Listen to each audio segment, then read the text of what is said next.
Forging को issue किया जाएगा, फोर्जिंग एंड इंस्पेक्शन वगैरह वगैरह, है ना। इस तरीके से सारे प्रोसेस के स्टेप्स लिखे गए हैं। टोटल देख सकते हैं प्रोसेस स्टेप्स नंबर 5 से 10, 15, 20 इस तरीके से नंबरिंग किए गए हैं। 45, 70 और 80, है ना। ये लास्ट में फाइनली यहाँ पर पैकिंग हो रहा है।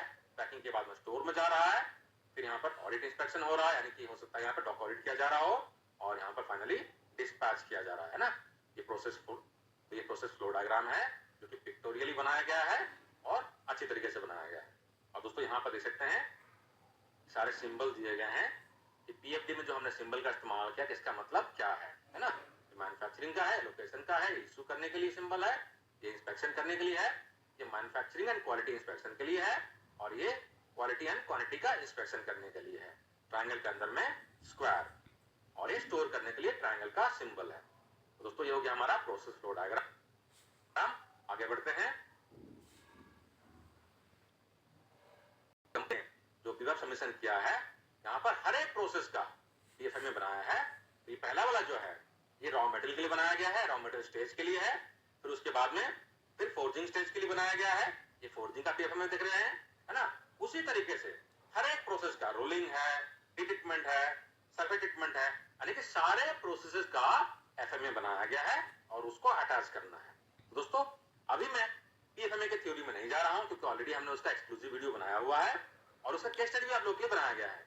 तो आप उन वीडियो को जरूर चेक करें इस मेथड को, इस कॉन्सेप्ट को डिटेल में समझने के लिए और केस स्टडी को समझने के लिए। और दोस्तों हमारा जो केस स्टडी है वो भी फास्टनर से ही है, तो आपको लिंक बैठाने में काफी आसानी होगी।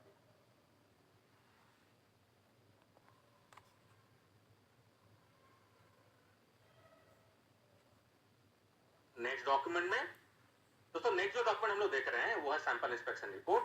तो यहाँ पर देखिए ये फॉर्मेट हो गया सैंपल इंस्पेक्शन रिपोर्ट का, है ना, काफी डिटेल में है। यहाँ पर कंपनी का नाम आ गया और यहाँ पर ये डॉक्यूमेंट इस्तेमाल किया जा रहा है, डॉक्यूमेंट का नंबर हो गया, उसका रिवीजन नंबर हो गया और एक ही पेज है।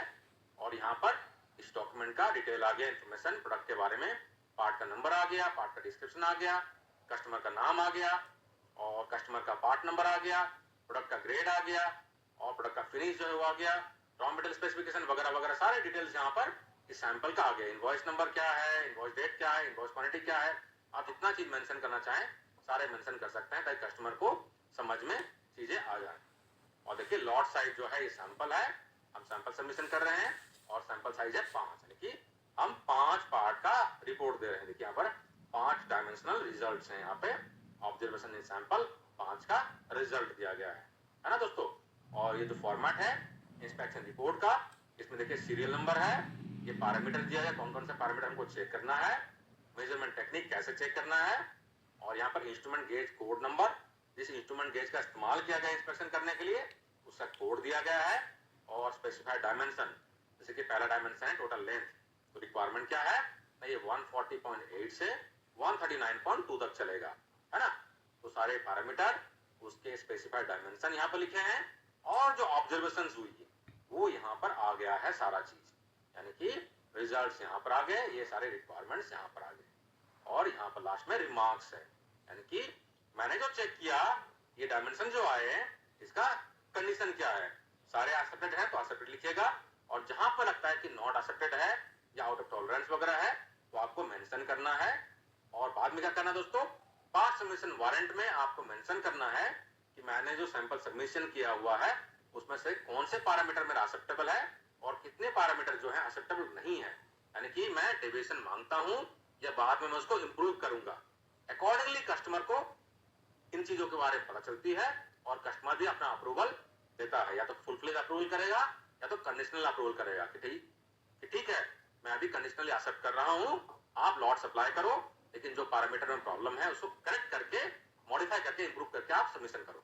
और दोस्तों लास्ट में देखिए यहाँ पे अपीयरेंस रिक्वायरमेंट, मटेरियल रिक्वायरमेंट भी सारा दिया गया है और मटेरियल रिक्वायरमेंट दिया गया है लैब और रिफर लैब रिपोर्ट, यानी कि जो टेस्ट रिपोर्ट्स है केमिकल फिजिकल बाकी रिक्वायरमेंट जो है मेटलर्जिकल उसके लिए लैब रिपोर्ट्स सबमिशन किया गया है।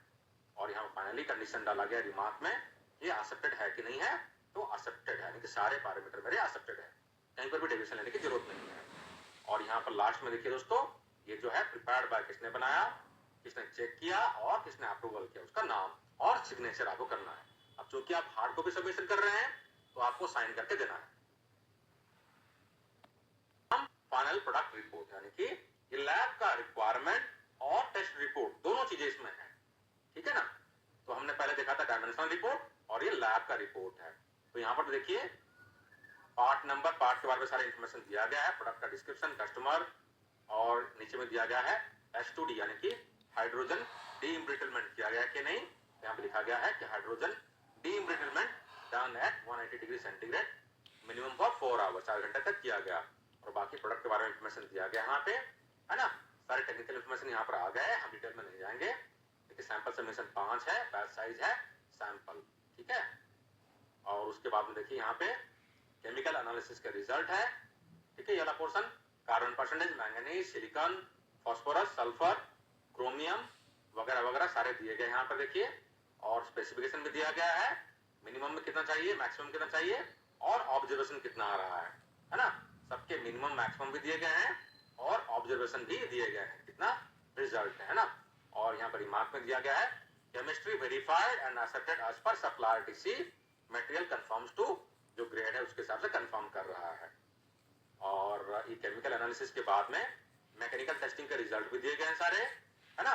Core hardness, surface hardness, tensile strength, yield strength, percentage reduction area and percentage elongation, सब टेक्निकल इंफॉर्मेशन यानी कि रिक्वायरमेंट क्या, स्पेसिफिकेशन और ऑब्जर्वेशंस क्या आ रहा है और रिमार्क। तो यहाँ पे देख सकते हैं सारे पैरामीटर पे जो स्पेसिफिकेशन, ऑब्जर्वेशन और रिमार्क में डाला गया है ये सारे एक्सेप्टेड है, कहीं प्रॉब्लम नहीं है ना। तो मेरे केमिकल भी हो गया और उसका मैकेनिकल रिक्वायरमेंट भी आ गया और उसका ना माइक्रो एग्जामिनेशन का भी रिजल्ट दिया गया है कि माइक्रो स्ट्रक्चर, कंप्लीट डिकार, पार्शियल डिकार वगैरह वगैरह, ग्रेन साइज सारे दिए गए, सारे एक्सेप्टेड है। और उसके बाद में डी में मैक्रो एग्जामिनेशन सरफेस डिसकंटिन्यूटी वो भी चेक किया गया है, सरफेस ट्रीटमेंट का इवोल्यूशन का रिजल्ट दिया गया है ना। सारे रिजल्ट आ गए और फाइनल रिमार्क भी दिया गया है कि सारा एक्सेप्टेड है, यानी ग्रीन में बड़ा बोल्ड करके दिया गया है ये एक्सेप्टेड है। और लास्ट में उसी तरीके से प्रिपेयर्ड बाय, चेक्ड बाय और अप्रूव्ड बाय आ गया। दोस्तों ये हो गया हमारा लैब टेस्ट कम आपका फाइनल प्रोडक्ट रिपोर्ट। दोस्तों यहाँ पर आप जो देख रहे हैं ये मिल्टीसी रिपोर्ट है, यानी कि जो फास्टनर बिजनेस में जिस सप्लायर ने डिवेप को सबमिशन किया है उसने जहां से रॉ मटेरियल खरीदा है उस रॉ मटेरियल मैन्युफैक्चरर का ये मिल्टीसी रिपोर्ट है ना। ठीक है, जिंदल स्टील एंड पावर से मटेरियल आया हुआ है और उसका रिपोर्ट भी अटैच किया गया है, यानी कि मैंने अपना रिपोर्ट भी दिया है और साथ में मेरे अपने रॉ मटेरियल सप्लायर का भी रिपोर्ट सबमिशन किया है। अब ऐसे कंटेंट की डिटेल में हम नहीं जाते क्योंकि हमारा पर्पस वो समझना नहीं है।